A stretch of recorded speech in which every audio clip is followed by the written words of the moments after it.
केंद्रीय गृह मंत्री अमित शाह सिरसा में आने वाले हैं, एक बड़ी रैली को संबोधित करेंगे। किस प्रकार से ये पूरी रैली रहने वाली है, इस वक्त मेरे साथ मनीष ग्रोवर साहब मौजूद हैं, पूर्व मंत्री हैं हरियाणा सरकार में। सर, आप कैसे देखते हैं रैली जो है अमित शाह सिरसा में करने वाले हैं, हरियाणा से 2024 का बिगुल वो बजाने वाले हैं? मैं सिरसा की धरती पर देश के गृह मंत्री श्री अमित शाह जी आ रहे हैं, क्योंकि सिरसा एक गुरुओं की धरती है।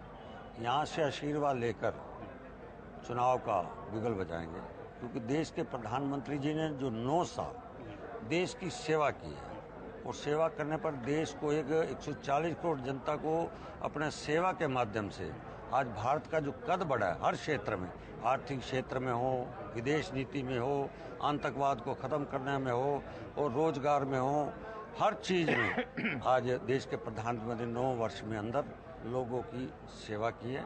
इस 2024 का जो 1 साल बचा है, उसी बीच में हरियाणा की 10 सीटें हरियाणा की जनता ने दी थी।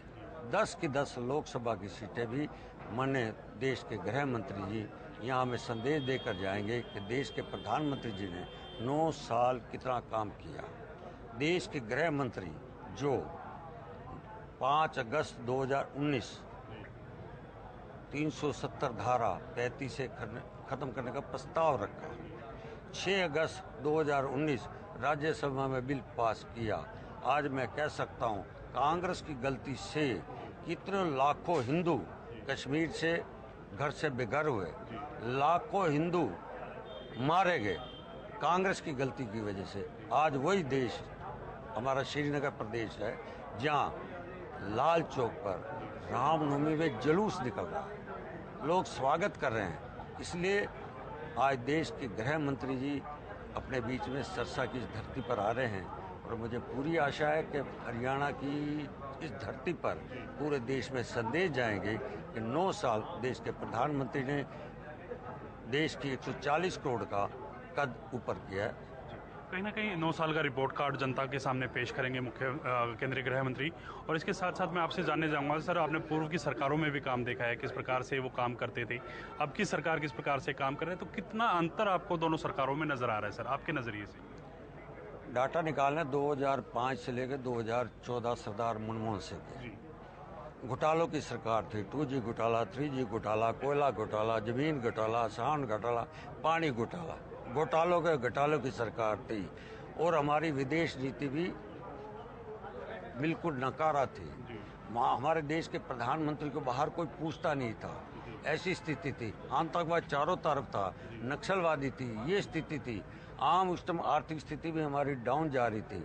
इसलिए 9 साल हमारे और उनके 10 साल देश के प्रधानमंत्री हर मोर्चे में सफल रहे हैं। 2024 को लेकर तमाम तैयारियां यहाँ से की जाएंगी। 2019 तक, माफ कीजिए, 2023 तक का रिपोर्ट कार्ड जो है केंद्रीय गृह मंत्री अमित शाह सौंपेंगे।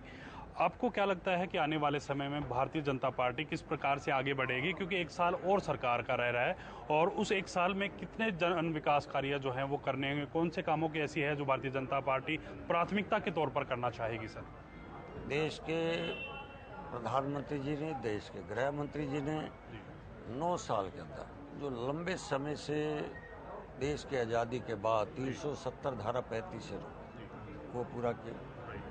400 साल पुराना, मुगल भी आए, अंग्रेज भी आए, कांग्रेस भी आई। आज जनवरी 2024 भगवान श्री राम अयोध्या के दरवाजे खुल रहे, भव्य मंदिर बन रहा है। तीसरा, सिविल कोड, ये भी जो आज देश की जनता के पास, सभी सामाजिक धार्मिक लोगों के पास प्रस्ताव भेजा है, उसमें चर्चा करने के बाद जो आशा है कि एक देश में सब नागरिकों के लिए बराबर मान सम्मान होना चाहिए, बराबर सम्मान होना चाहिए। जैसे स्कूल में बच्चा जाता है, पढ़ने के लिए जाता है, स्कूल के सभी बच्चों की ड्रेस एक होती है, उसको पता नहीं वो कौन सी जाति है, कौन से धर्म से है, कौन से संप्रदाय है, सब एक नजर आता है। ऐसे भारत 140 करोड़ एक ही पोशाक में नजर आए, ऐसा बिल लाने की कोशिश हमारे देश के प्रधानमंत्री करेंगे। राजनीतिक सवाल रहेगा सर। भूपेंद्र सिंह हुड्डा नेता प्रतिपक्ष हैं, वो लगातार और आरोप लगाते हैं कि पोर्टल की सरकार है, पोर्टल के जरिए तमाम चीज़ें करना चाहते हैं। किस प्रकार से देखते हैं आप इसकी, क्योंकि मुख्यमंत्री मनोहर लाल ये कहते हैं कि पारदर्शिता के चलते ये तमाम जो पोर्टल हैं वो लॉन्च किए गए। चौधरी भूपेंद्र सिंह हुड्डा को क्या पता है होटल क्या चीज़ है। उनको तो एक ही पता था, मैंने सेक्शन 4 लगाना है, सेक्शन 6 लगाना है, सेक्शन 6 लगाने के बाद वापस जाना है, उसी को रियल स्टेटों के हाथ में देने हैं। CLO की काम करते थे, लोगों को ठगते थे, किसानों के जमीन सस्ते भाव में ले लेते थे। एक योजना बना दे 10 साल के अंदर उन्होंने, कोई गरीबों के लिए योजना बनाई हो, कोई किसानों के लिए योजना बनाई हो, कोई नौजवानों के लिए योजना बनाई हो, कोई उद्योगों के लिए योजना बनाई हो, कोई व्यापारियों के 9-10 साल में कुछ नहीं किया। वर्तमान के हमारे माननीय मुख्यमंत्री जी ने 8.5 साल के अंदर अंतिम व्यक्ति तक योजना बनाई। तो कहीं ना कहीं लगातार विपक्ष की अगर बात करें, चाहे कांग्रेस की बात करें, चाहे NLD की बात करें या फिर अन्य दलों की बात करें, वो भी 2024 में जुट चुके हैं। 2024 के लिए तमाम तैयारियां कर रहे हैं।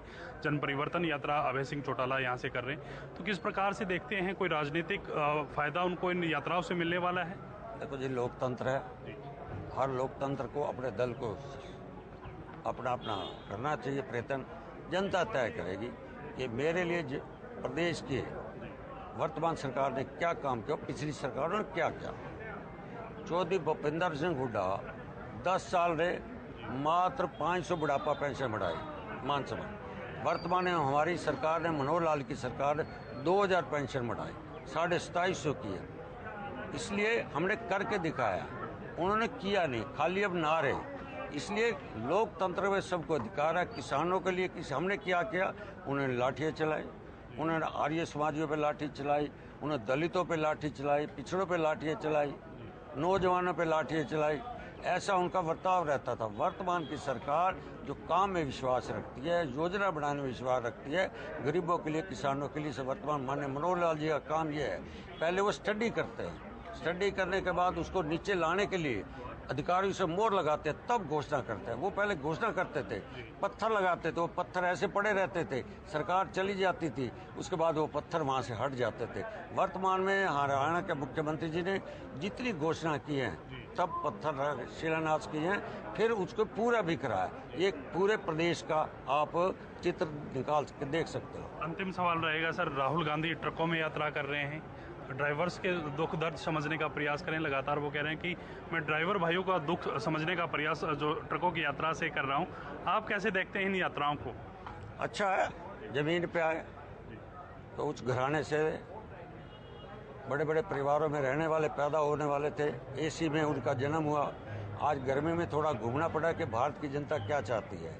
भारत की जनता यही चाहती है कि सबका विकास हो। मैं आपके माध्यम से उससे पूछना चाहता हूँ, उन्होंने भारत जोड़ो की बात कही, वो भारत जोड़ो निकले। भारत तो मोदी जी ने आज मजबूत कर दिया है, जोड़ दिया है, कन्याकुमारी से लेके श्रीनगर तक।